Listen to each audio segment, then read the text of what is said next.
Welcome to Aditya classes. आज मैं 12th class के केमिस्ट्री के 3rd चैप्टर इलेक्ट्रोकेमिस्ट्री में फैराडेज लॉ को एक्सप्लेन करने जा रहा हूँ। फैराडेज लॉ इलेक्ट्रोलाइसिस के बारे में बतलाता है। फैराडेज का ये इलेक्ट्रोलाइसिस के बारे में 2 लॉ है और ये दोनों लॉ एक्सप्लेन करता है कि जब इलेक्ट्रोलाइसिस किया जाता है तो उसमें रिएक्शन कितना होगा और उसमें जो सब्सटेंसेस लिबरेट होते हैं तो कितना सब्सटेंस लिबरेट होगा।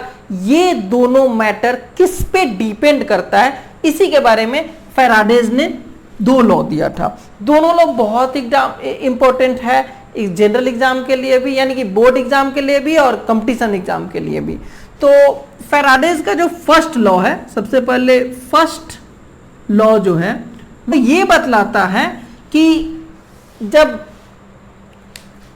इलेक्ट्रोलाइसिस कराया जाता है तो उसमें जो रिएक्शंस होते हैं, इलेक्ट्रोलाइसिस में होता है ना, कैथोड और एनोड है। कैथोड पर रिडक्शन और एनोड पर ऑक्सीडेशन, इस तरह से टोटल रिडॉक्स रिएक्शन होता है। तो वो रिएक्शन जो होता है वो डिपेंड करता है कि कितना करंट पास हो रहा है। अगर ज्यादा करंट पास होगा तो ज्यादा रिएक्शन होगा, कम करंट पास होगा तो कम रिएक्शन होगा। ऐसे भी रिएक्शन तो इलेक्ट्रिक एनर्जी से ही कराई जा रही है, तो जितना ज्यादा इलेक्ट्रिक एनर्जी सप्लाई करेंगे उतना ज्यादा रिएक्शन होगा। बहुत सिंपल लैंग्वेज में मैं इसको लिख दे रहा हूं इलेक्ट्रो फर्स्ट लॉ को कि amount of reaction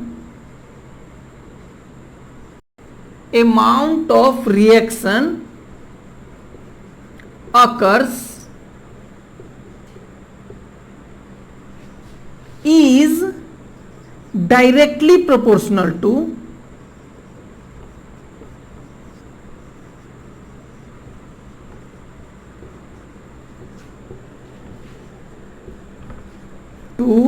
the charge। ऐसे इलेक्ट्रिक चार्ज कह सकते हैं। Electric charge passes through, directly proportional to the electric charge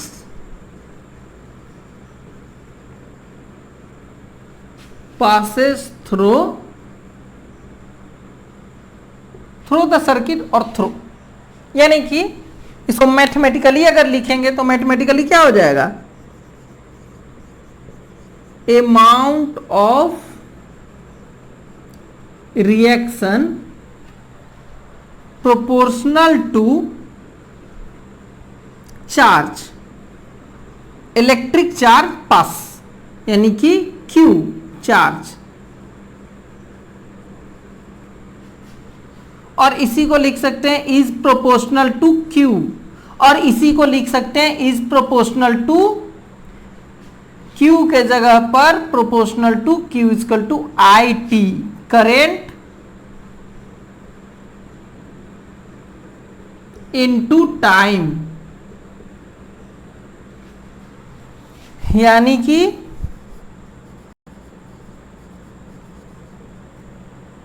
amount of RK यानी कि reaction proportional to IT,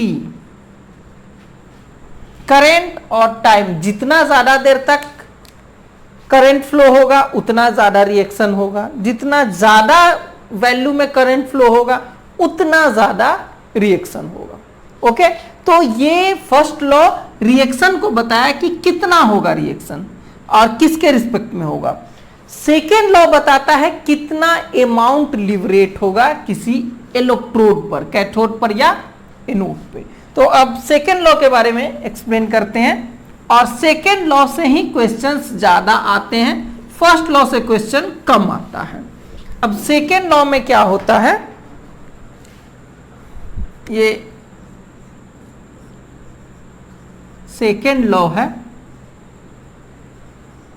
second law के अकॉर्डिंग अगर same amount of current flow हो रहा है तो डिफरेंट सब्सटेंस जो लिबरेट होंगे किसी एक एनोड पर, इस पे हो या इस पे हो, किसी एक इलेक्ट्रोड पे, चाहे एनोड पे हो या कैथोड पे हो, वो तो लिबरेटेड सब्सटेंस का जो अमाउंट होता है वो सब्सटेंस की इक्विवेलेंट मास पे डिपेंड करता है।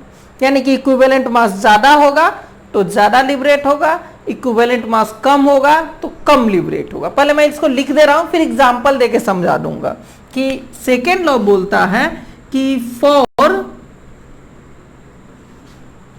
सेम क्वांटिटी या amount of electric charge,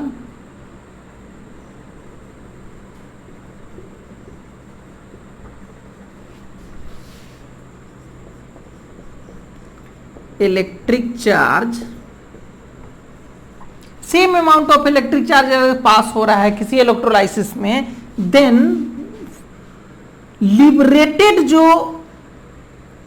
substance होगा किसी भी इलेक्ट्रोड पर, डिफरेंट सब्सटेंस लिख दीजिए ज्यादा अच्छा रहेगा, different substances that liberated on any electrode is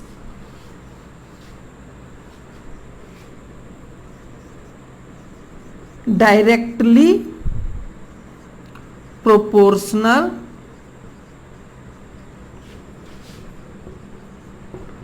to their equivalent mass।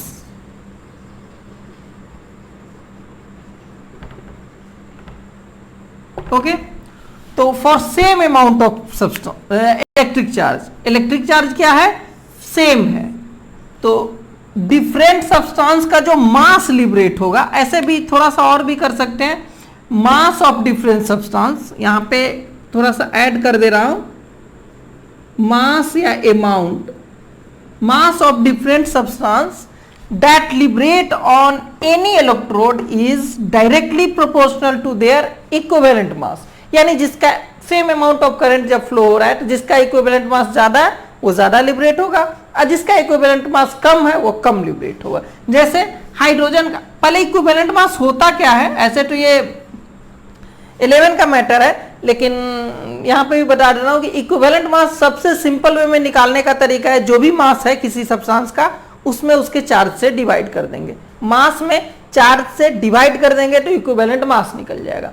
जैसे इक्विवेलेंट मास अगर हाइड्रोजन का निकालना हो तो हाइड्रोजन का मास जो होता है, तो ये H2 अगर है तो H2 का 2 मास है, हाइड्रोजन का 1 मास ले रहे हैं, हाइड्रोजन पे ही सही रहेगा, हाइड्रोजन का 1 मास है और उस पर चार्ज भी +1 या -1 होता है, तो इसका इक्विवेलेंट मास क्या हो जाएगा, 1। वैसे ही ऑक्सीजन की बात करें तो ऑक्सीजन का 16 होता है और 2 चार्ज होता है, तो ये हो जाएगा 8। मास बाय चार्ज करने से इक्विवेलेंट मास निकल जाता है। तो अगर हाइड्रोजन यहां पे 1 ग्राम लिबरेट होगा तो उस रिस्पेक्ट में ऑक्सीजन जो यहां लिबरेट होगा वो 8 ग्राम होगा। यही सेकेंड लॉ कहता है कि हाइड्रोजन और ऑक्सीजन चूंकि एक ही सर्किट में है तो अमाउंट ऑफ करंट तो दोनों में यहां फिक्स है कि सेम होगा, तो उस कंडीशन में अगर हाइड्रोजन 1 ग्राम निकलेगा तो यहां ऑक्सीजन 8 ग्राम लिबरेट होगा। इसको मैथमेटिकली ऐसे लिख सकते हैं कि अमाउंट ऑफ सब्सटेंस लिबरेटेड को हम दे रहे हैं W, वेट जो लिबरेट हुआ, प्रोपोर्शनल टू, किसके प्रोपोर्शनल है, इक्विवेलेंट मास के, EQ, इक्विवेलेंट मास के लिए हमने EQ दे दिया। अब ये W प्रोपोर्शनल टू EQ है, तो कब, जब same amount of electric charge हो तब। तो इसको अगर हम इक्वल करेंगे तो W इक्वल टू हो जाएगा K EQ, के कोई कांस्टेंट है यहां पे, तो W by EQ equal to क्या हो जाएगा, K कांस्टेंट।